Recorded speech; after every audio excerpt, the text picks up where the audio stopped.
RAM में store करने के लिए कुछ चाहिए हमें। देखिए, तो हम उसको लिए क्या करते हैं, हम सपोज करिए कि रैम में हम डिक्शनरी के फॉर्म में रख लेते हैं। तो एक डिक्शनरी हम बना लेते हैं, D is equal to this, sorry this, okay, this is the dictionary. अब डिक्शनरी में हम क्या करेंगे कि हम रखते जाएंगे, ठीक है ना, हम कंटेंट रखते जाएंगे, जितने स्टूडेंट का चाहेंगे उतने का रखेंगे। तो आप जानते हैं कि लूप चलाना पड़ेगा, वाइल ट्रू, वाइल ट्रू, एक लूप चलाया हमने वाइल ट्रू, जब तक ट्रू है। तो ट्रू कब तक रहेगा, जब तक कोई नॉन जीरो वैल्यू मिले तब तक ट्रू रहेगा। या हम ब्रेक करना चाहें तो ब्रेक करेंगे, ब्रेक ही कर लेंगे हम इसको, ठीक है। हम सब सपोज करिए कि स्टूडेंट्स के नेम मांगते हैं, हमने एक वेरिएबल बनाया नेम, इसमें लिखा input, input enter, enter the name of, enter the name of students लिख लीजिए, स्टूडेंट, ठीक है ना। इसको जरा वो कर दें, चलिए, enter the name of student. ये देखिए स्ट्रिंग के फॉर्म में नेम में सेव हो जाएगा। एक हम बना लेते हैं मार्क्स के लिए एम, इसके लिए लेते हैं इंट इनपुट, ठीक है ना, एंटर द मार्क्स। बस ये अंडरस्टूड है कि स्टूडेंट के बारे में ही बात हो रही है, ठीक है, okay, enter the marks, okay fine. ये दो चीज़ें हमारे पास आ गई। तो हम कैसे करेंगे, डिक्शनरी में हम ऐड करते चले जाएंगे। तो डिक्शनरी में की वैल्यू के फॉर्म में ऐड की जाती है। डिक्शनरी में ऐड करने के लिए किसी फंक्शन की रिक्वायरमेंट नहीं होती है, ठीक है ना। अगर लिस्ट होगा तो फंक्शन, अपेंड फंक्शन रिक्वायर्ड होगा, लेकिन डिक्शनरी के लिए कोई फंक्शन रिक्वायर्ड नहीं है। बस आप लिखिए एम, ब्रैकेट में लिख दीजिए की क्या है हमारा, सपोज करिए की का नाम हमने रख दिया नेम, फॉर एग्जाम्पल नेम रख दिया, ठीक है ना। इसमें जो वैल्यू देनी है, वो जो वेरिएबल में हमने स्टोर किया हुआ है नेम, वो वैल्यू दे दिया हमने बस। तो एक डिक्शनरी में जो की है नेम, उसमें नेम स्टोर हो जाएगा, और इसी तरीके से ये वैल्यू फिर यहाँ पे की दीजिए, आप लिख लीजिए मार्क्स, मार्क्स लिख लीजिए, और मार्क्स की वैल्यू इसमें स्टोर कर दीजिए एम में जो आपने ऊपर से लिया है। तो एक डिक्शनरी बनेगी, ठीक है ना, एक डिक्शनरी बनेगी एम नाम की। कैसी डिक्शनरी होगी, ऐसी होगी, देखिए फॉर एग्जांपल डिक्शनरी इस टाइप की होगी। सपोज करिए ये डिक्शनरी होगी आपकी, इसमें एक सेल में नेम होगा, मान लीजिए कि नेम आपने ए दिया, मार्क्स दे दीजिए 69 फॉर एग्जांपल। तो ये इसका नाम एम होगा। अब इस एम को क्या करेंगे, ये एम कहाँ पर है अभी फॉर टाइम बीइंग, कोई बताओ, हेलो, कोई बताइए एम कहाँ पर है। बड़े कम लोग ऐड हो रहे हैं भाई, मतलब कि out of 13 only 5 are added. बाकी वो कैसे आएगा, एग्जाम में आएगा तो क्या करेगा। हाँ बोलिए, बोलिए, एम कहाँ पर है, हार्ड डिस्क में है, रैम में है, कहाँ पर है। अब एक मिनट, हमने एम लिया है, डिक्शनरी का नाम डी लिया है ना, एम क्यों लिख रहे हैं यहाँ पे हम, डिक्शनरी का नाम तो डी है। डी कहाँ पर है ये बताइए। डिक्शनरी कहाँ क्रिएट हुई है, ये एम एम नहीं है, डी है, इसको काट के डी करो, this is D not M. बताइए डी कहाँ पर है।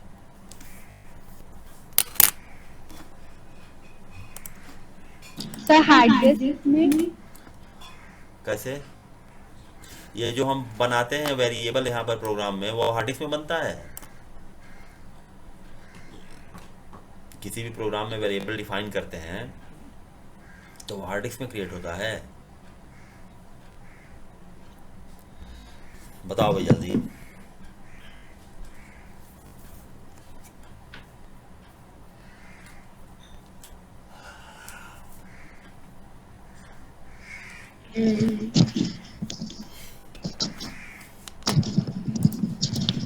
कहाँ है बताइए।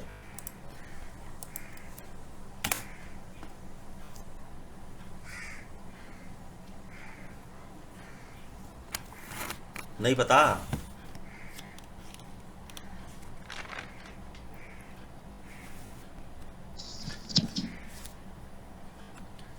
सर वेरिएबल तो रैम में ही होता है। हाँ तो वो रैम में ही है। हम जो भी डेटा देंगे तो हमारे लिए एक्सेसिबल तो रैम ही होता है ना। कीबोर्ड से कुछ भी जाएगा वो रैम में जाएगा, हार्ड डिस्क में हम भेज ही नहीं सकते। तो रैम में ही, तो वो रैम में ही है, ठीक है।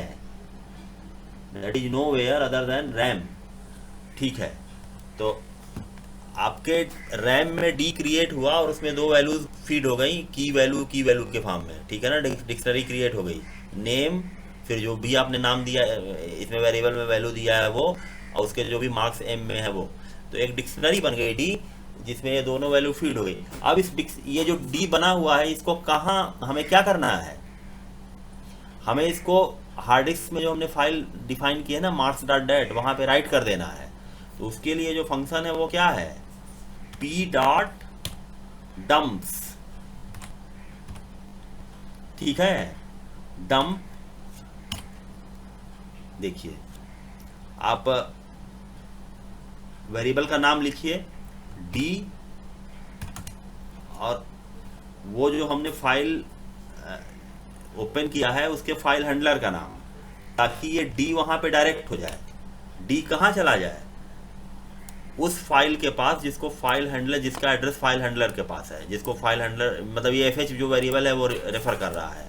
This is actually file handler, this variable is called file handler, this is the reference to this file. तो ये जो डी है वो वहाँ चला गया एफ में, सॉरी एफ जिससे एसोसिएटेड है, मतलब मार्क्स डॉट डेट में ये डी की एंट्री हो गई। तो मार्क्स डॉट डेट जो हार्ड डिस्क में फाइल है, ये देखिए यहाँ पर ये हार्ड डिस्क में फाइल है मार्क्स डॉट डेट, ठीक है ना। इसमें एक एंट्री हो गई, एक एंट्री किस टाइप की हो गई, यहाँ पर कुछ नाम है और यहाँ पर कुछ उसके मार्क्स हैं एंड सो ऑन, ठीक है ना। इसी तरीके से जब ये लूप दूसरी बार चलेगा तो दूसरी एंट्री आएगी, तीसरी बार चलेगा तीसरी एंट्री आएगी। So how many times the loop executes, as many entries would be stored in this variable d and thereafter return to the file, the data file named marks.dat, ठीक है। आगे बढ़ते हैं। अब पूछिए कि नेक्स्ट एंट्री चाहिए, ch equal to, ch is some variable, input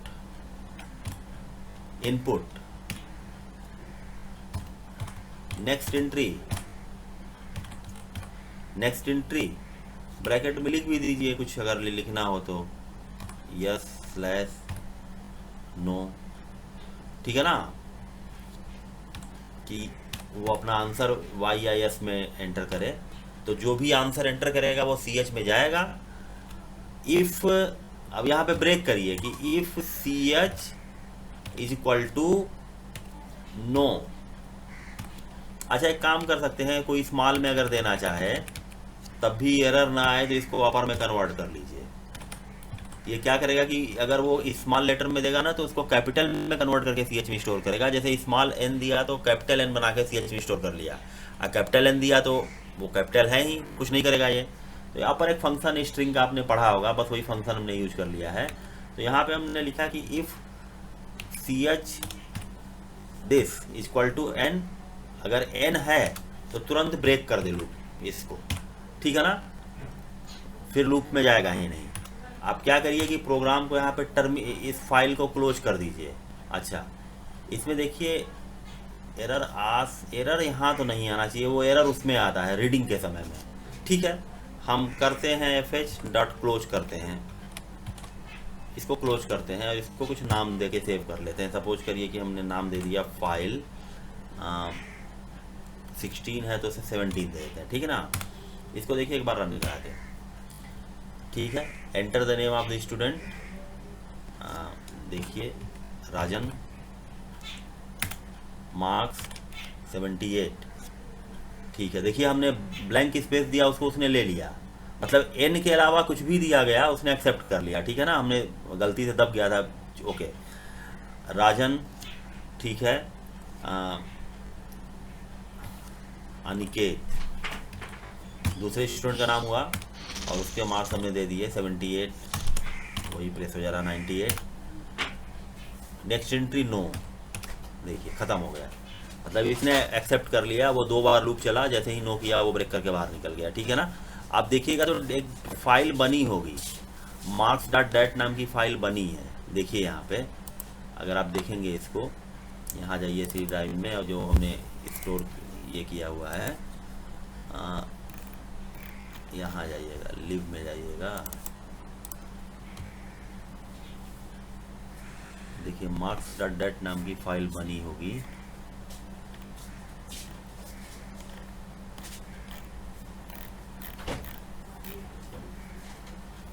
यहाँ तो नहीं दिख रही है, कहीं और बनी है क्या? ये प्रोग्राम रन किया है तो फाइल बनी है, बिना फाइल बने हुए हो नहीं सकता, देखता हूँ, यहाँ तो नहीं दिख रही है मुझे, देख रहा हूँ मिलेगी अभी।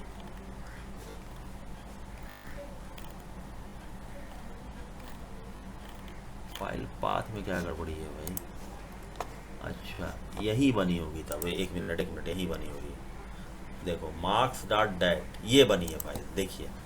ओके, इसको आप डबल क्लिक करके नहीं ओपन कर सकते, देखिए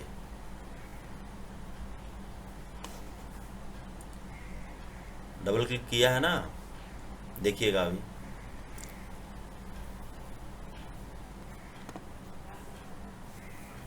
ये कुछ और हो गया।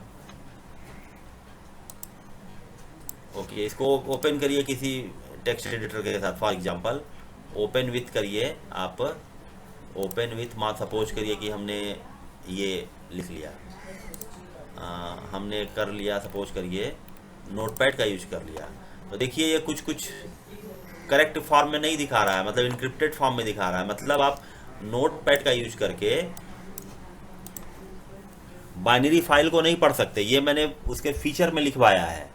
जब मैं शुरू में लिखवा रहा था ना कि difference between text file and binary file, तो वहाँ पे देखिएगा लिखा होगा कि text file may be read by using any text editor like Notepad, WordPad, MS Word, anything, but binary file could be read only through program, ठीक है ना, there is no other way to read a binary file. तो इस तरीके से एक security provide करता है बाइनरी फाइल हमें, ठीक है, एक सिक्योरिटी लेवल है उसमें, जबकि टेक्स्ट फाइल में कोई भी सिक्योरिटी नहीं है, उसको कोई कहीं से क्रैक कर सकता है। तो ठीक है, इसका मतलब है कि हम बाइनरी फाइल को अगर रीड करना है तो हमें क्या करना पड़ेगा, we have to write a program, ठीक है, वो प्रोग्राम हम यहाँ लिख रहे हैं, देखिए, ठीक है, फिर से ओपन कर लीजिए, फाइल नाम रख लेते हैं आपकी फाइल हैंडलर का, फाइल इक्वल टू ओपन वही चीज मार्क्स डॉट डैट, उसी फाइल को ओपन करते हैं रीड मोड में, ठीक है ना, रीड मोड, बाइनरी फाइल है तो बी, और भी मोड है इसमें, अभी मैं डिस्कस करूंगा वो बाद में, ठीक है, बाइनरी फाइल को, ठीक है। अब इसमें देखिए इस वाइल फाइल सिंपली ऐसे ही करते हैं हम, वाइल फाइल, जब तक फाइल है तब तक आप रीड करिए। अब रीड करने के लिए लोड फंक्शन का यूज करना पड़ेगा, तो आप बताइए रीड कहाँ से होगी फाइल अभी कहाँ एग्जिस्ट कर रही है। एक काम और, फाइल को क्लोज कर लिया था, ठीक है, फाइल कहाँ एग्जिस्ट कर रही है,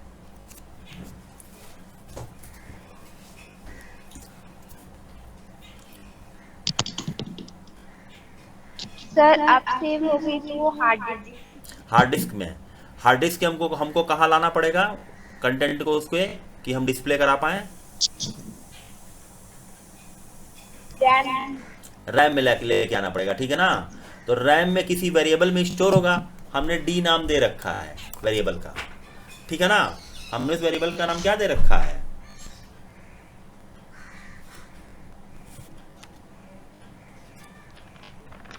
हमने इस वेरिएबल का नाम डी दे रखा है। तो हम सिंपली डी में उसको स्टोर कर लेंगे फाइल को, ठीक है ना, उसका कंटेंट को। तो जब तक फाइल मतलब कि वो कंटेंट बाई कंटेंट वो डी में आता जाएगा, हम उसको डिस्प्ले कराते जाएंगे।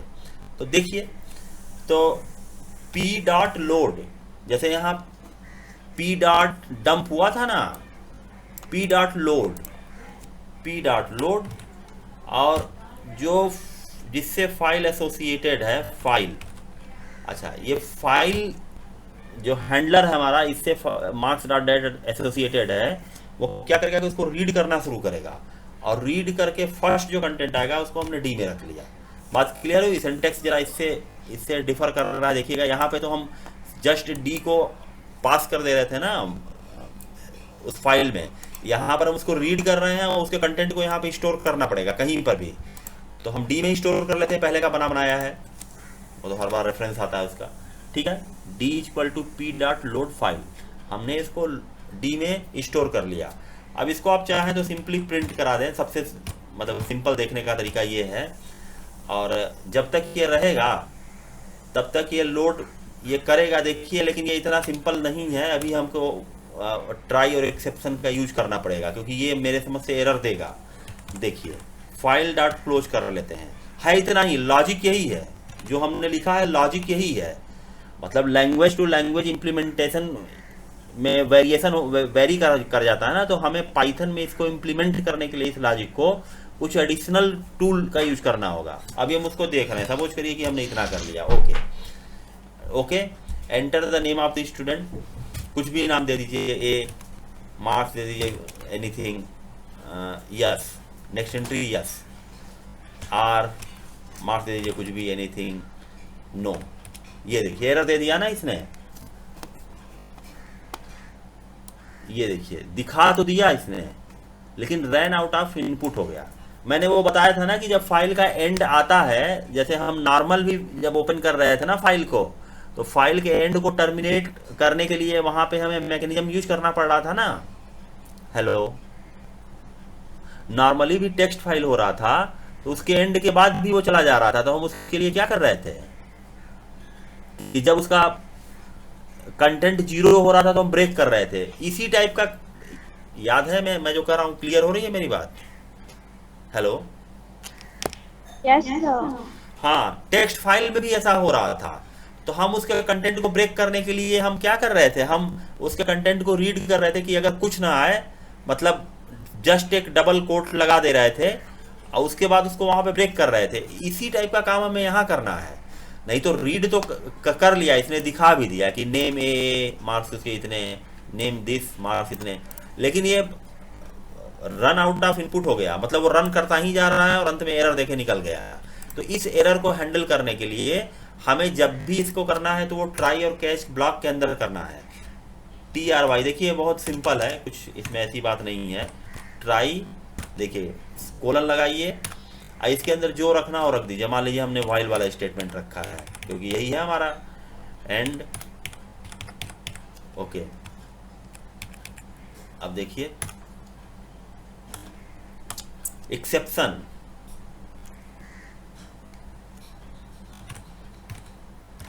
एक्सेप्ट, यहां पर कुछ कर लीजिए, अभी बता रहा हूं एक मतलब क्या है इसका।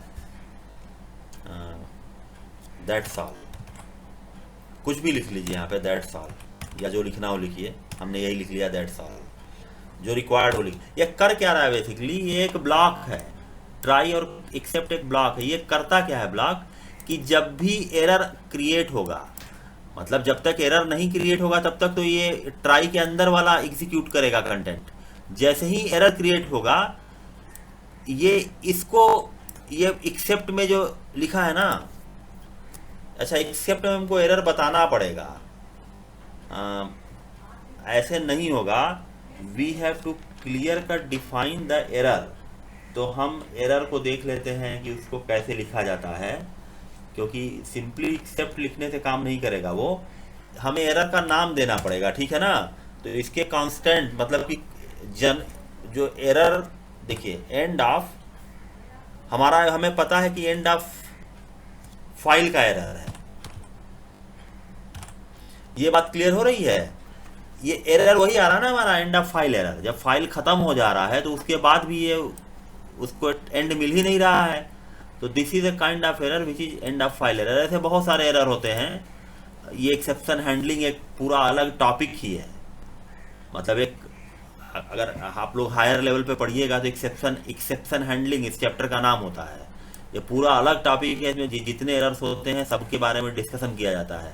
तो हमारे लिए बस यही एक एरर को जानना यहाँ पे रिलेवेंट है कि कौन सा एरर ये हैंडल करेगा। तो जाहिर सी बात है हमारे लिए यही एरर आ रहा है। एरर बहुत टाइप के होते हैं।